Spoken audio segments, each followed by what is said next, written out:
여러분 반갑습니다. 기독교 윤리 시간입니다. 오늘은 5강 10계명에 대한 논의를 하도록 하겠습니다. 10계명은 대단히 이제 기독교 윤리라는 큰 논의에서 아주 중요한 위치를 차지하고 있는 논의거든요. 여러분들이 뭐 관심이 있으시다면 기독교 윤리 관련된 책들을 쭉 읽어보시면요. 10계명은 언제나 센터를 차지합니다. 그만큼 기독교 윤리를 실천하는 원리로서 동시에 그 원리를 어떤 식으로 실천적으로 적용할 것인가에까지도 잘 담아져 있는 이제 교리책이기 때문에 오늘 그 10계명을 이제 좀 해석하는 원리라든지 바라보는 태도 같은 것들을 좀 살펴보려고 합니다. 여러분들 어떻게 잘 지내고 계십니까? 이제 벌써 5강이 되었네요. 저는 이걸 약간 몇 줄을 앞당겨 찍고 있기 때문에 이제 뭐 제가 오늘 아침에 받은 문자에 의하면 교수회의가 이제 열리거든요. 열려가지고 이제 18주 이후에는 어떤 식으로 또 강의를 할 것인가를 좀 결정을 지으려고 하는데요. 아직 뭐 결정된 건 없지만 아마도 이제 이번 학기도 쭉 이렇게 영상으로 가야 되지 않을까 생각이 듭니다. 하지만 여러분들이 이렇게 제가 LMS 시스템을 쭉 살펴보니까 출석도 잘하고 계시는 것 같고요. 그리고 또 질의응답도 또 많이 남겨주시는 반도 있고 안 남겨두시는 반도 있는데 여러분들이 그 질문이 있으시면요. 개의치 마시고 영어로 보면 이제 feel free, 그러니까 feel free to ask 이런 말 있잖아요. 즉 그냥 뭐 크게 개의치 말고 무조건 질문하라는 얘기거든요. 여러분들을 꼭 질문하시고 좀 소위 unquestionable 그 뭐라 그러죠 그걸 그 질문이 없는 상태로 혹은 unanswerable 그러니까 unanswered 된 거잖아요. 그 대답되어지지 않은 답변되어지지 않은 찝찝한 마음을 가지고 이 학기를 마무리하지 마시고 하여튼 뭐 궁금한 점이나 좀 잘못된 것들이나 아니면 또 더 논의하고 싶은 것들이 있으시면 언제든 말씀해 주시면 좋을 것 같아요. 그럼 오늘 본격적으로 10계명에 대한 논의를 시작하도록 하겠습니다. 그러면 10계명이라는 것이 많은 사람들이 오해하는 게 뭐냐면 10계명이 이제 폐기되었다. 그것은 너무 옛날 하나님의 명령이고 그건 이스라엘이라는 독특한 문화 속에서 펼쳐졌던 하나님의 신적인 계명이기 때문에 21세기를 살고 있는 우리와 특별히 한국적인 상황 또 각각의 나라만에 있는 독특한 문화들이 있지 않습니까? 그런 것에 비추어 봤을 때 이건 필요 없다. 뭐 이것보다 더 이제 잘못된 평가는 그리스도가 십계명 율법 모든 법들을 성취하셨으므로 율법을 폐하신 거다. 뭐 이런 표현들 싹 다 잘못된 표현들입니다, 여러분. 그럴 수가 없어요. 그게 맞다면 기독교 윤리라는 큰 논의의 기초로 어디다 세워야 될지를 모를 정도로 많은 것들이 무너져 버리기 때문에 그만큼 십계명은 아직도 살아 있으며 아직도 운동력이 있고 우리 삶을 통치하고 다스릴 수 있는 당위성이 있는 법칙이거든요. 그럼 이게 뭔지를 제가 좀 몇 가지를 예를 들어 설명드리겠습니다. 일단 십계명 같은 경우에는 굉장히 당위적인 것이죠. 당위적. 이 당위라는 것은 여러분들이 아시다시피 그 당위적, 노메티브한 거예요. 노메티브. 노메티브라는 것 자체가 뭐라고 뭐라고 이제 표현할 수 있겠습니까? 이게 규칙적이고 규범적이고 반드시 지켜야 되는 그런 거거든요. 십계명이라는 것이 그런 거예요. 여기 보면 이 그래픽 이걸 보시면요. 이게 뭐냐면 이게 이제 앰뷸런스거든요. 이제 앰뷸런스가 이렇게 지나가면 사실은 한국은 지금은 좀 난 것 같은데 과거 한국 같은 경우에는 앰뷸런스가 가든 말든 상관없이 그냥 자기 갈 길을 갔어요. 근데 저도 그런 어떠한 저도 뭐 이제 어찌 보면 옛날 사람이니까요. 그렇게 이제 저도 익숙하게 살다가 제가 미국에 딱 갔잖아요. 유학을 5년 전에 가서 제가 처음에 최초로 경찰한테 붙잡혔을 때가 언제냐면 이게 이제 미국 같은 경우에는요. 뒤에서 앰뷸런스가 오면요. 진짜 저는 깜짝 놀랐어요. 처음에 그걸 보고. 모세의 그 홍해를 가르는 것처럼 진짜 이 길이 쫙 갈려요. 그러니까 전부 다 바깥으로 갓길이나 이런 데로 차를 쫙 그냥 세우고 그냥 가만 멈춰 있습니다. 그래서 이 앰뷸런스가 그 사이 홍해가 갈라지는 것처럼 그 사이로 그냥 쭉 가버리는 것. 근데 저는 또 제 또 몸속에는 또 한국인의 피가 흐르지 않습니까? 저는 이제 뭐 앰뷸런스가 오든 말든 그냥 갔죠 그냥 제 갈 길을. 근데 갑자기 쭉 가고 있는데 점점점 나 송이가 갈라지는 거예요, 이런 식으로. 제가 그냥 개의치 않았죠. 뭐 저는 뭐 코리안이니까 뭔 상관이야 하고 갔는데 갑자기 삐뽀삐뽀 하더니 경찰차가 저를 딱 잡더라고요. 그래서 막 그때는 제가 처음 갔으니까 막 영어도 못하고 그냥 그러고 있는데 막 저한테 뭐라 하는 거예요. 왜 그냥 가냐? 지금 앰뷸런스가 오는데 이 차들 안 보이냐? 이 옆으로 좀 다 대고 있지 않냐? 그러니까 제가 막 그냥 뭐 저는 이제 한국에서 온 지 얼마 안 됐고 저는 사실 모르고 막 이렇게 또 이렇게 했죠. 그러니까 그래? 그래 네가 지금 말하는 걸 보니까 온 지 얼마 안 된 것 같은데 뭐 그래 이번에는 봐줄게 막 이런 식으로 했던 기억이 나거든요. 근데 나중에 알고 보니까 사실은 앰뷸런스가 올 때 이렇게 길을 비키지 않으면 여기선 티켓을 끊어요. 그리고 그 티켓은 굉장히 비쌉니다. 그러니까 미국 티켓의 무서운 점이 뭐냐면 굉장히 비싸요. 그러니까 막 몇백 달러를 막 때려버리는 것이죠. 수십만 원을. 우리나라는 교통 법칙금 막 수십만 원짜리는 절대 없잖아요. 근데 막 거기는 엄청 세거든요. 그게 왜 그런지 아십니까? 이 법이라는 것은 저는 한국 사람이었지만 미국에 갔다면 미국의 법을 따라야 돼요. 그리고 그것을 따르지 않으면 그거에 합당한 벌을 저는 당연히 받아야 되는 것이죠. 무슨 말 알겠죠? 왜냐? 법은 당위성이 있기 때문에 그렇습니다. 즉 반드시 지켜야 되는 거예요. 그게 바로 십계명을 우리가 반드시 지켜야 되는 이유요. 어떠한 그 뭐라 그랬죠? 의무적인 조항이 거기 있는 거거든요. 왜냐? 십계명은 뭐냐면 하나님과 인간 사이에 있는 존재론적인 법칙입니다. 즉 하나님의 법이기 때문에 우리는 십계명을 뭐 십계명이 폐하여졌다거나 뭐 없어졌다거나 뭐 우리나라 뭐 나와 안 맞기 때문에 이스라엘의 문화에 근거하기 때문에 적용하지 말아야 된다거나 이런 말을 할 수가 없는 거예요. 아예 애초부터. 왜냐하면 십계명이라는 것은 기본적으로 하나님과 인간 사이에 있는 언약적 존재론적 법칙이라고 하는데요. 언약적 존재론적 법칙을 갖고 있기 때문에 우리가 만약에 인간이라면 뭐 여러분들이 인간이 아니라면 상관없어요. 안 지켜도 돼요. 인간이 아니니까 뭐 상관입니까? 여러분들이 만약에 화성인이다. 아니면 로봇이다. 아니면 AI다. 그러면 십계명을 안 지켜도 상관없습니다. 왜냐? 하나님은 인간과 영혼을 가진 인간과 언약적 관계를 맺으셨고 그 언약적 존재론적인 법은 사람과 하나님 사이에 맺어진 거기 때문에 그렇습니다. 하지만 여러분들이 사람이라면 즉 여러분들 인간론 다 배워주지 않았습니까? 영과 혼을 즉 영혼과 육체를 갖고 있는 영육 이론체인 우리 인간들은 반드시 하나님과 언약을 맺은 자들이기 때문에 그것을 우리가 뭐 구체적으로 설명 안 드려도 되겠죠? 아담의 대표성 원리로 인해서 우리가 언약적 관계 속에로 묶여 있지 않습니까? 소위 이제 휴먼 유니리 그 인간의 통일성에 의하여. 그러므로 우리는 기본적으로 하나님의 법, 존재론적인 법인 그 하나님의 존재론적인 법이 총합되어 있는 이건 전문적인 용어예요. 총합, 강령이라고도 말하고 총합이라고도 얘기하는데 그 썸이라고 하죠. 영어로 하면 썸.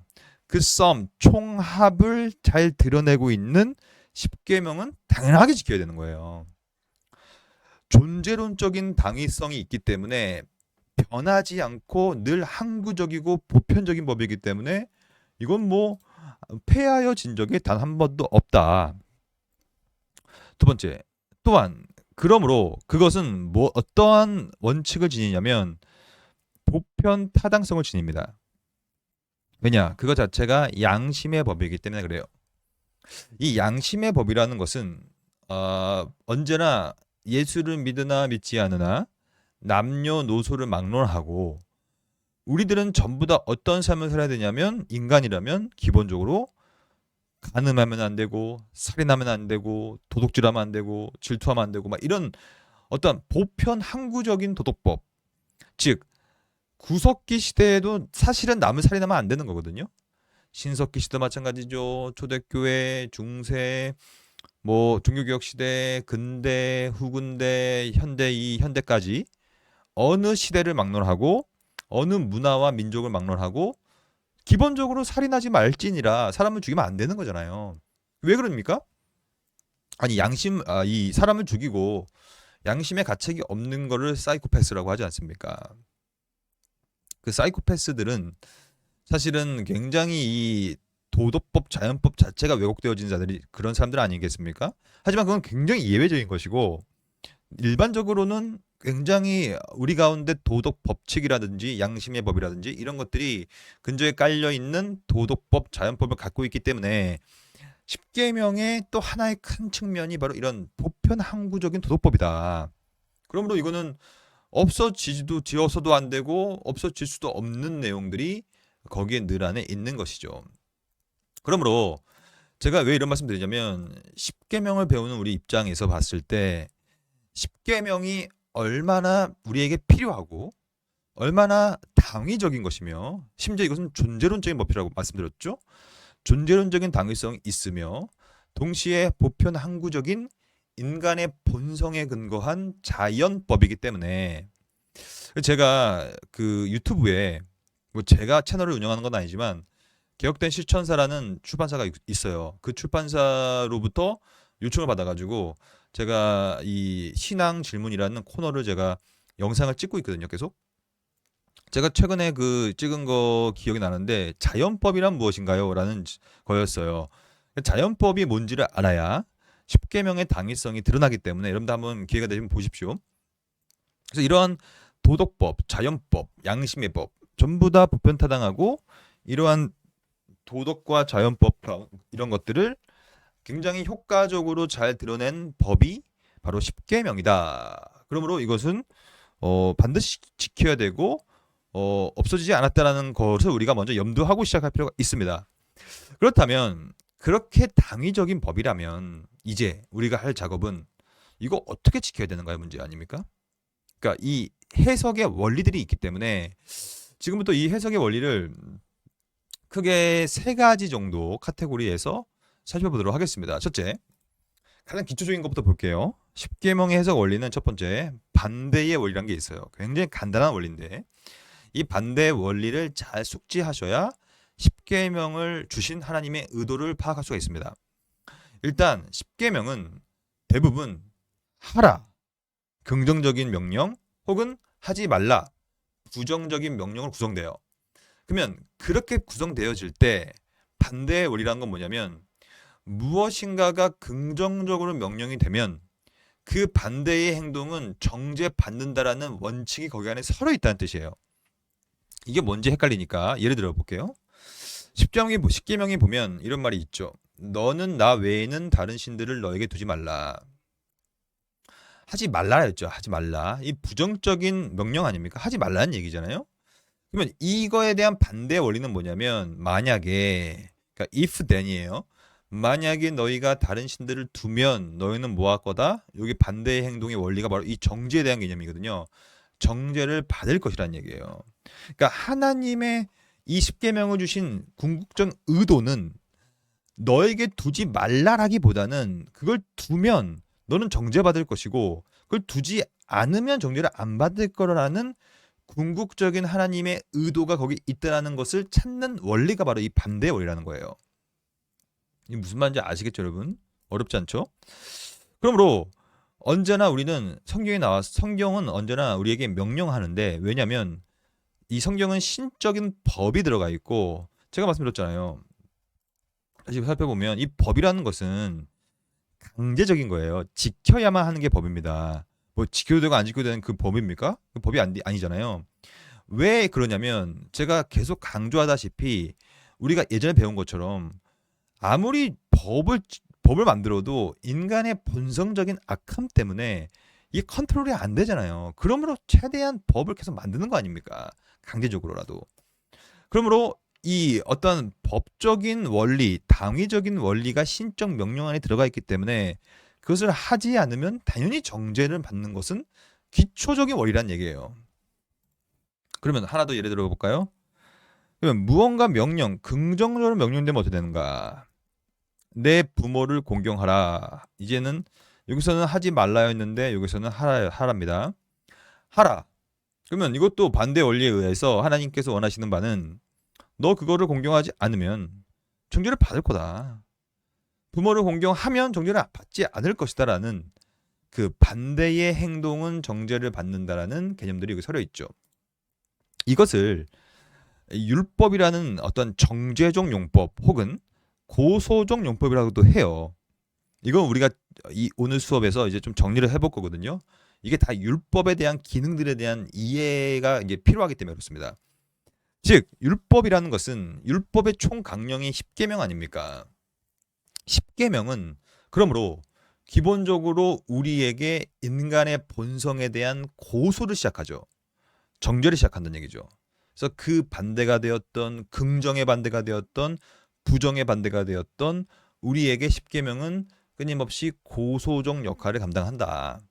그래서 이 고소라는 것은 이 우리의 연약하고 부족한 점들을 일깨워서 정신 차리라는 일침을 놔주고 있다라는 거 쉽게 얘기할 수 있겠죠. 사실 이 반대 원리라는 것으로 뭐 논문도 많이 나와 있고 관련된 책도 많이 나와 있고요. 한번 여러분들이 관심 가져서 읽으시면 이 간단한 원리가 얼마나 율법 전체의 정죄적 고소적 원리를 이끌어가는가 여기까지 여러분들이 볼 수 있게 될 것이에요. 근데 오늘은 거기까지 볼 필요가 없고 이런 기초적인 내용들만 좀 보고 넘어가겠습니다. 첫째는 반대 원리가 이제 가장 기초적인 원리고요. 이렇게 두 번째 원리는 이건 이제 대표적인 원리 중에 하나인데 바로 두 돌판의 원리라는 게 있어요. 이거는 제가 이미 저번 주인가요? 그저께가 아니라 저번 주인가 이제 저저번 주인가요? 제가 이거를 다뤘던 기억이 나는데요. 이건 간단한 건데 일단 10계명은 두 돌판인 건 확실하잖아요. 하지만 어느 돌판에 어느 계명이 적혀 있는지는 모른다고 제가 말씀드렸죠. 성경은 침묵하고 있습니다. 그러므로 우리도 침묵해야 되겠죠. 근데 중요한 거는 내용적으로 구분을 했을 때 분명히 1에서 4계명은 하나님과의 관계가 이제 먼저 오는 것이고 그 다음에 5에서 10계명은 인간들 간의 관계가 온다는 사실은 우리가 이제 알고 있죠. 그럼 이 두 돌판의 원리가 말하고 있는 바는 뭐냐면 크게 두 가지인데요. 첫째는 1에서 4와 5에서 10계명의 각 돌판들이 우선순위가 있다라는 원리예요. 즉, 그러면 여러분 어떤 것이 우선순위를 가지겠습니까? 이거는 뭐 딱 느낌이 딱 오죠 이제. 이건 성경 구절 하나 보면 딱 느낌이 옵니다. 예수께서 이르시되 내 마음을 다하고 목숨을 다하고 뜻을 다하여 주 너의 하나님을 사랑하라 하셨으니 이것이 크고 첫째 되는 계명이다. 첫째라는 표현 우선순위의 표현이죠. 죄송합니다. 첫째가 있다면 둘째가 있는 거니까요. 그래서 크고 첫째 되는 계명이 바로 하나님을 사랑하라. 그럼 이것을 어떻게 적용할 수 있겠습니까? 하나님을 사랑한다는 것은 하나님을 사랑하면 하나님 외엔 다른 신을 섬기지 않겠죠. 하나님의 이름을 망령되어 일컫지 않겠죠. 하나님 외에 우상을 만들지 않겠죠. 하나님을 사랑하기 때문에 예배를 충실히 드리겠죠. 충실히. 안식일을 기억하여 거룩히 지키겠죠. 그러므로 1에서 4계명은 크고 첫째 된다라는 것이 두 돌판의 원리에 함의된 우선순위의 문제입니다. 그러므로 이것이 첫째 계명이요. 그럼 둘째는 뭐냐? 둘째는 그와 같은데 뭐냐면 그와 같다는 얘기는 내 마음을 다하고 목숨을 다하고 뜻을 다하는 거예요. 이것도 꼭 1에서 4계명만 뜻을 다하는 것이 아니란 얘기죠. 내 이웃을 내 자신같이 사랑하라. 그거는 이제 5에서 10계명이죠. 살인을 하지 않고 부모를 공경하지 않고 이런 것들은 부모를 공경하고 살인하지 않고 이런 것들은 다 이웃을 사랑하는 거 아닙니까? 가족을 사랑하고 이런 사랑에 대한 계명들을 이제 둘째라고 얘기하는 거예요. 그러니까 우선순위의 문제입니다. 하지만 여러분 중요한 얘기 하나 드릴게요. 이건 너무 중요하니까 여러분들이 이걸 좀 이 필기를 잘 보십시오. 일단 제가 뭐라고 했냐면 우선순위라는 말을 썼죠. 근데 여러분 우선순위는 아닌데 뭐가 아니냐면 우열 관계가 아닙니다, 여러분. 이렇게 이해해야 돼요. 이거가 이제 무슨 말이냐면 이게 이제 신학에서는 중요한 레토릭 중에 하나거든요. 이걸 예를 들면 삼위일체 하나님 생각하면 돼요. 삼위일체. 삼위일체 하나님은 first second, third 이 person이 있잖아요. 이 1, 2, 3 위격들이 있잖아요. 근데 이 위격을 God the Father 이 성부의 위격을 제1 위격이라 부르잖아요. 제1 성자를 제2, 성령을 제3. 근데 여러분 1, 2, 3 위격이라고 해서 이것이 우열 관계를 뜻합니까? 그 우열 관계를 말하는 이 집단은 그건 아리우스 집단이에요. 아리우스는 제2 위격인 그리스도를 성자 열등설로 받지 않았습니까? 그래서 마치 이 유명한 얘기 있잖아요. 성자가 태어나지 않았을 때가 있었다. 여러분 이 초대교회에서 잘 배우십시오. 중요합니다. 왜냐하면 초대교회에 나온 대부분의 이단들이 현대에도 그대로 지속되고 있기 때문에 말이에요. 여전히 그 컨셉이에요. 성자 열등설. 그러니까 우열 관계가 아니에요. 트리니테리안 갓, 이 삼일체 하나님은. 하지만 우선순위는 있죠. 이 우선은 어떤 우선이냐면 본질, 본성의 우선이 아닌 언제나 위격적 이걸 뭐라고 하냐면 경륜의 여러분 신론 시간 복기를 해보십시오. 경륜의 위격이라고 하잖아요. 위격적 순위예요. 즉 위격적으로 첫째, 둘째, 셋째 위격이 있는 거죠. 하지만 그것이 우열을 가름하는 건 아니다. 왜냐하면 모두 다 하나의 본성을 지니는 삼위 일체이기 때문이다라는 논의로 그것을 염두한 이후에 이 두 돌판의 원리를 해석해 봅시다. 그러면 제1에서 4계명은 분명히 우선순위를 지니죠. 그리고 5에서 10계명, 왜냐하면 이 성경에도 첫째 된다고 얘기했으니까 둘째 계명은 이제 인간들과 관계인데 우선순위가 그 다음에 두는 거예요. 하지만 이 두 가지가 서로 우선순위의 관계는 지니지만 우열 관계는 아니다. 그러니까 이게 열등하거나 이게 열등하거나 그렇지 않다. 왜냐하면 만약에 실제로 5에서 10계명이 열등하다면 하나님의 법칙 중에 무엇은 열등하고 무엇은 열등하지 않은 계급 구도를 만들기 때문에 이 가운데 소위 셀렉티브한 규범적 행위라고 하는데 선택적 규범적 행위를 할 수밖에 없는 거예요. 그것은 옳지 않거든요. 그 옳지 않음에 대해서 마태복음 22장 마지막 구절은 이렇게 말하고 있는 거예요. 그래서 이 두 계명이 그러니까 이 두 계명 모두 다 동일하게 중요하고 동일하게 신적 권위를 가진다는 내포적인 의미가 서려 있는 것이죠. 그 두 계명 온 율법 이런 얘기를 하면서 두 계명이 온 율법과 선지자의 강령이다. 강령 말씀드렸죠? 총합이에요, 총합. 그러니까 모든 성경이 말하고 있는 하나님의 법칙의 총합이 바로 10계명이다. 그래서 첫째, 둘째 도판으로 구성된다. 이게 이제 두 돌판의 원리거든요. 그러니까 두 돌판의 원리는 두 가지 생각하시면 돼요. 두 돌판이라는 것은 우선순위가 분명히 있는데 그 우선순위가 우열 관계를 지칭하는 것은 아니다. 그럼 여기서 우선순위는 어떤 것이냐? 그것은 말로 먼저 이쪽이 해결돼야 이쪽이 해결된다는 뜻이에요. 그럼 여기서 딱 교육을 어떻게 시켜야 될지가 등장하죠. 여러분들 부서 사역 많이 하시잖아요. 여러분 주일학교 교육 제발 좀 이쪽을 시작점을 두면 안 된다고 저는 생각하거든요. 그러니까 뭘 자꾸 하라 이건 윤리신학이에요. 여러분 이번 학기에 그 현대신학 과목 배우시지 않습니까?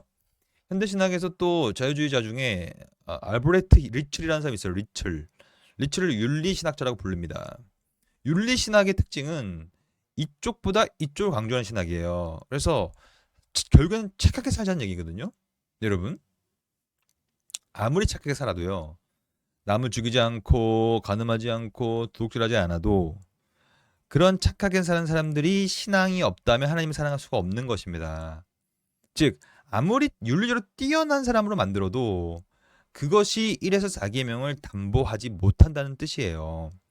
근데 반대로 이쪽이 해결이 되면요. 진짜 하나님을 사랑하고 하나님이 무슨 일을 하셨는가를 깨닫고 하나님이 누구신가를 정확히 이해하는 사람이고 그리하여 1에서 4계명을 충실하게 지키는 사람이라면요. 아니 그런 사람이 하나님 앞에서 사는 사람인데 오지감이 막 삽니까? 인간들 관계 속에서. 그게 안 된다는 입장이거든요. 그러므로 헤르만 바빙크가 계속 강조하고 있는 것이 뭐냐면 바른 신앙이 바른 윤리를 만들어낸다는 것이지, 바른 윤리가 바른 신앙을 만들어낼 수 없고, 바른 신앙이 바른 윤리를 만들어내면요, 그것이 바로 행위구원입니다. 저주받는 복음이 아닙니까? 그건 안 되는 거예요. 그러므로 두도판의 원리를 그렇게 우선순위와 무엇이 먼저이고 그 다음이 뭔지를 잘 해석의 원리로 삼았으면 좋을 것 같고요. 그 다음에 이 세 번째 원리가 참으로 중요하고 오늘 좀 시간을 더 쓸 텐데요. 세 번째 원리는 바로 사랑의 원리라고 합니다. 저는 이것을 이렇게 좀 예를 들어 설명드리려고 해요. 여러분, 십계명은 엄밀히 따져서 율법이기 때문에 하나님을 사랑하고 이웃을 사랑하는 것은 참으로 하기 어려운 문제입니다. 여러분들이 십계명을 10개나 되는데 이거를 다 지킨다고 생각해 보십시오. 최선을 다해요. 그러면 이거 내가 열심히 내 힘으로 지키려고 하면요, 이거 그냥 꼬꾸러집니다. 이거는 너무 힘들어요. 그래서 이것을 뭐라고 부르냐면 이 율법이 우리에게 멍에가 된다. 여러분, 멍에 아시죠? 소가 멍에를 딱 쥐고 이게 끌지 않습니까? 근데 그냥 진흙바닥을 그냥 가도 힘든데 멍에를 메고 가니까 그 밭이 갈리는 거잖아요. 그럼 그건 얼마나 힘든 일입니까? 그 율법이 그런 식으로 멍에가 되는 거예요. 내가 지키려고 하면 마치 군대와 똑같은 거예요. 저는 지금도요, 삽을 안 봐요. 왜냐면 저는 삽에 너무 큰 상처가 있기 때문에 그렇습니다. 저는 이 얘기를 이제 눈물 없이는 못 하는데 오늘 또 해야 되겠네요. 저는 공병은 아니었는데 저희 부대는, 저는 이제 수송병이었음에도 불구하고 삽질을 굉장히 많이 했거든요. 왜냐면 우리 부대에 막 그냥 온갖 그냥 작업을 막 엄청 했는데, 저희 부대는 저희 강원도 인제에 있는 부대였는데 이상한 부조리가 있었어요. 요즘에 DP 영화 유명하더라고요. 근데 그거 제가 이제 봤는데 솔직히 저 때는 그보다 더하면 더했지 덜하진 않았거든요. 사실 제가 볼 때 약하더라고요. 저는 뭐 그렇다고 제가 뭐 쌍팔년대 군대 생활한 것도 아니지만 저는 이제 90년대 이제 중후반에 군생활을 했는데 그때만 해도 진짜 굿다 가혹행위가 너무 심했거든요. 근데 저희 부대는 무슨 말이 있었냐면, 전문 용어인데 잘 들어보십시오. 이병 10삽, 일병 5삽, 상병 3삽, 병장 무삽, 이런 표현이 있었어요. 그건 뭐냐면 이등병, 가장 낮은 계급 이등병은 1초에 10번 삽질을 해야 되고 10삽 해야 되고, 그 다음 1병은 5삽, 상병은 3삽 1초에 3번 하고, 병장은 무삽 안 해도 된다. 뭐 이러한 이상한 부조리가 있었어요. 근데 저는 그걸 처음 듣고 그게 어떻게 가능한가? 어떻게 1초에 10번 삽질할 수 있는가? 근데 여러분, 할 수 있을까요? 없을까요? 저는 거기서 불가능한 소위 미라클을 경험했습니다. 사람이 엄청 두드려 맞으면요, 할 수 있습니다. 그래서 저는 거기서 뭘 느꼈냐면, 야, 사람이 참 이게 개돼지도 아니고 짐승도 아닌데 맞으면 할 수 있는구나, 모든 것들을. 그러니까 막 맞고 이러면요, 1초에 10번 삽질을 할 수 있습니다, 여러분. 저도 이등병 때 너무 삽질을 많이 해가지고 삽을 보기도 싫은 거예요. 왜냐면 삽질이라는 게 참 힘든 일이거든요. 이 사람들 보십시오. 지금 이 군대잖아요. 이 표정 봐요. 지금 이거 썩어 있죠. 지금 썩은 문으로 갑니다. 삽질을 억지로 하니까요. 강제적으로 하고 명령해서 하고 억지로 강제적으로 이제 삽질을 하는 것은요, 너무 힘든, 그러니까 이보다 큰 멍에는 없는 거거든요. 율법이 딱 이렇습니다. 저는 유대인들을 많이 만나봤어요. 미국 유학할 때 랍비들, 정통 랍비 학시즘도 만나보고 퓨전 랍비들도 있거든요. 현대적인 랍비들, 막 율법 제대로 안 지키는 사람들 만나봤어요. 근데 진짜 정통 랍비들 학시즘 그들을 보면요, 학시즘이라고 하는데 그들은요 진짜 율법을 제대로 지켜요. 와, 놀랍습니다. 근데 저는 그걸 보면서, 야, 저렇게 힘들게 살아가는 게 얼마나 힘들까. 그러니까 이 율법 10계명 마찬가지죠. 이 10계명 이거 하나님 사랑하고 이웃 사랑하는 거, 이거 뭐 죽이지 말고 뭐 살인하지 말, 이런 것들 여러분 억지로 지키면요 정말로 그것만큼 멍해가 없고요. 그러니까 이 평생 동안 따라오는 거거든요. 이 멍해는 자유함도 없고 그리고 율법이 무서운 이유가 뭐냐면 제가 아까 말씀드렸다시피 고소적 용법을 갖고 있기 때문에 매일매일 우리를 정죄하는 거예요. 율법은. 더 무서운 건 말씀드릴까요? 이 율법이라는 것은 99번을 잘 지켜도요. 한 번만 못 지켜도 영혼 멸망에 빠지는 게 율법입니다.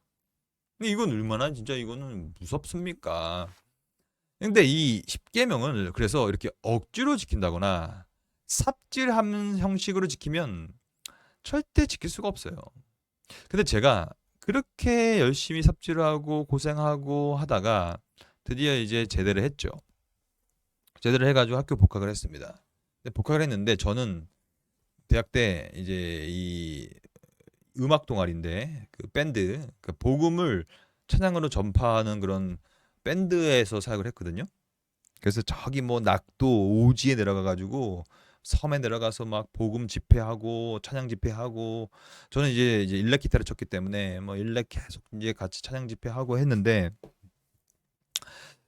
근데 이제 어느 날 저희가 이제 전라도 어느 섬으로 내려갔어요. 근데 그 섬에 갔더니 야 정말 이 길이요 완전 그냥 비포장인 거예요. 그 교회에 들어가는 그 언덕 그 땅이 완전 진흙바닥이었던 거예요. 근데 이제 그때 저도 복학생이었고 예비역이었고 제 선배들도 예비역들이 좀 있었거든요. 그래서 그 낙도에 딱 갔는데 우리가 어떠한 생각을 품었었냐면 야 우리가 이게 찬양 집회 해가지고 복음을 전하는 것도 좋은데 야, 이 흙밭 이거 좀 우리가 이 시멘트 작업을 이제 해야 해주는 것이 더 좋은 거 아니냐. 그래서 저희가 어떻게 결정했냐면 밤에는 복음 집회를 하고 아침부터 낮에 오후까지는 전문 용어로 이 공구리 작업을 하자. 시멘트 작업을 하자. 그래서 이제 예비역들 중심으로 또 이제 제가 보기도 싫었던 삽을 또 거기 가서 또 제가 잡았지 않습니까? 또 이제 또 엄청난 또 경험으로 인해서 또 삽질 또 기가 막히게 또 제가 죄송합니다. 자기의가 너무 드러났네요. 죄송합니다. 하여튼 그래가지고 이제 삽질을 이제 오랜만에 이제 딱 하는데 이 군대에서 하는 삽질과 이 자원봉사에서 하는 삽질은요 아예 달라요. 여러분 보십시오. 이 군대에서의 이 사람들 표정을 보십시오. 거의 뭐 썩어 있죠. 표정들이 억지로 하니까요. 이 자원봉사 때 하는 이 삽질을 보십시오. 이분도 이 제 눈꼬리를 다 지금 올라갔죠. 지금 다 기뻐하고 있죠. 힘들어하지 않죠. 물론 똑같은 삽질이죠. 이것도 삽질이요. 이것도 삽질인데 표정이 다르요. 표정이. 왜냐면 자원봉사라는 것은 사랑에 근거하기 때문에 자발적으로 하고 기쁨으로 하고 하면 성취감이 있고 다른 사람에 대한 배려를 하다 보면 그것이 힘들지만 힘듦을 느끼지 않는 거거든요. 저도 이것을 경험했어요. 제가 사실 이제 제대하기 전에 야 나는 이제 밖에 나가면 사회에 나가면 삽은 거들떠도 안 볼 것이다 라고 호언장담했는데 낙도에 가서 삽을 들고 시멘트 작업을 막 하니까 지나가는 노인분들께서 아이고 우리 대학생들 참 고맙다고 우리가 비올 때마다 진흙바닥이 되었는데 이렇게 길을 닦아주니까 너무 고맙다고 막 엄청 칭찬해 주는 거예요. 사실 군대에서는요 삽질하면요 고참들이 전문 용어로 죄송한 표현인데 맨날 갈구기만 했지 잘했다고 하지도 않아요. 근데 여기서는요 뭘 하니까 칭찬해주고 막 그냥 물도 갖다 주시고 요구르트도 갖다 주시고 너무 기쁜 거죠. 그러니까 똑같은 삽질인데. 그러니까 이게 바로 율법, 십계명을 지키는 우리의 태도거든요. 십계명을요 억지로 지켜보십시오. 죽어 나갑니다.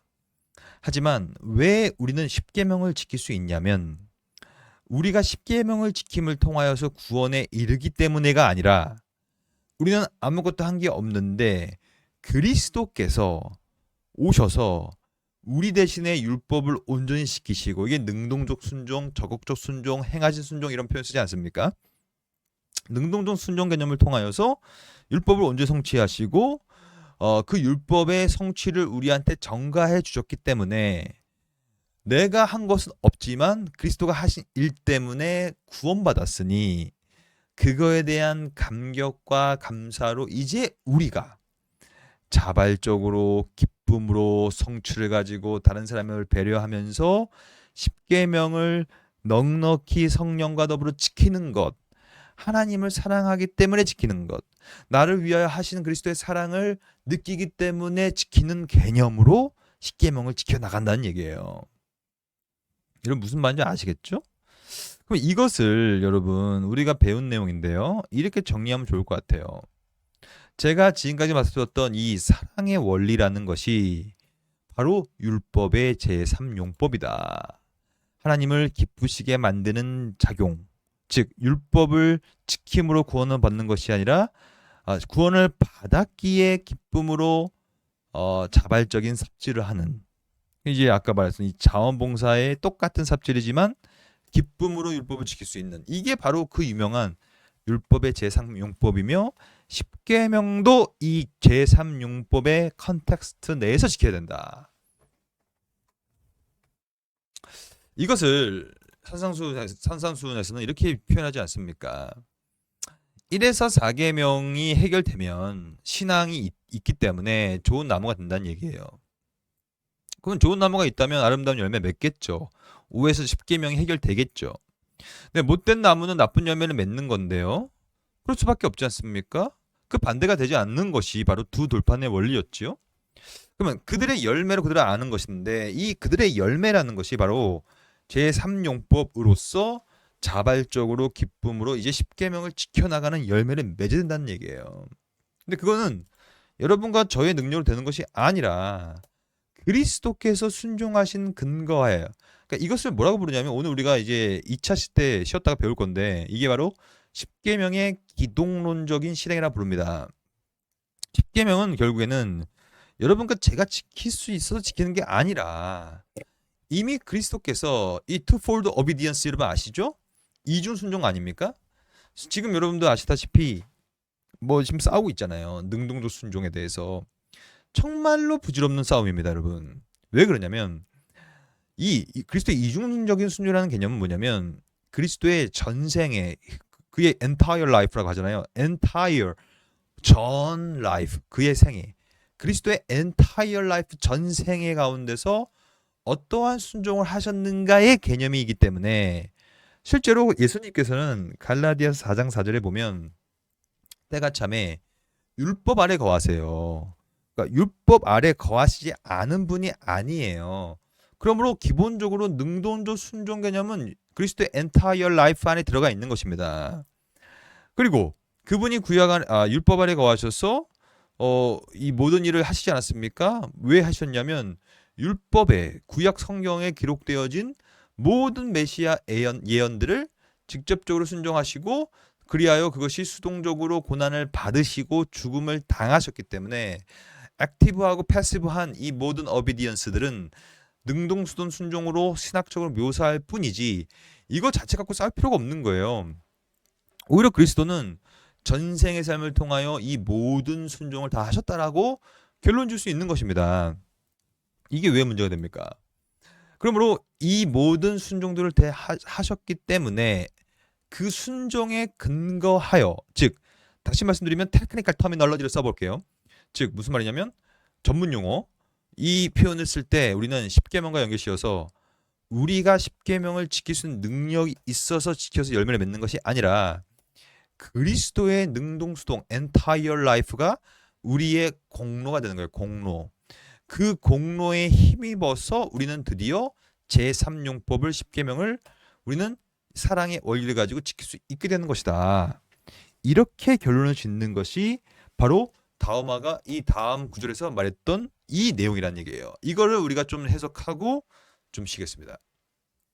신자들은 이제 율법과 갱신된 관계를 가지게 되었다. 그렇죠? 원래 유대인들은요, 율법을 지키려고 노력함으로 구원을 받으려고 했어요. 그래서 그것이 멍해가 된 거예요. 멍해. 근데 신자들은 바뀌는 거예요. 그리스도를 믿는 신자, 믿을 신, 믿는 사람이라는 뜻 아닙니까? 믿는 사람들은 이제 그리스도께서 율법을 지켜주셨다는 사실을 믿기 때문에 율법과의 관계가 갱신되는 거예요. 그것이 율법의 원래 의도예요. 즉 무슨 말이냐? 유대인들은 율법을 지킴으로 구원을 받으려고 했어요. 그것이 하나님의 원래 율법의 의도라고 생각했어요. 큰 착각이었습니다. 하지만 하나님께서 율법을 주신 이유는 뭐냐면, 너희도 율법을 지키려고 노력해봐라. 너희도 안 될걸? 너희도 그거 너무 힘들걸? 그러니까 너희가 지키려고 구원받는 것이 아니라, 그렇게 내가 준 이유가 그것이 아니라, 너희가 율법을 살펴보면 살펴볼수록 너희들이 지킬 수 없음을 깨닫고 이제 예수를 믿으라고 준 거예요. 그게 율법의 용법이거든요. 그것을 알아야, 그 예수를 믿어야 율법에서부터 멍에로부터 나올 수밖에 없다는 사실을 알아야 그 자유케 하는 진리, 예수가 우리를 자유케 하는 율법을 우리가 이해하게 된다는 얘기예요. 이 지점은 중요하니까 좀 쉬었다가 좀 더 구체적으로 제가 설명 드려볼게요. 좀 쉬겠습니다.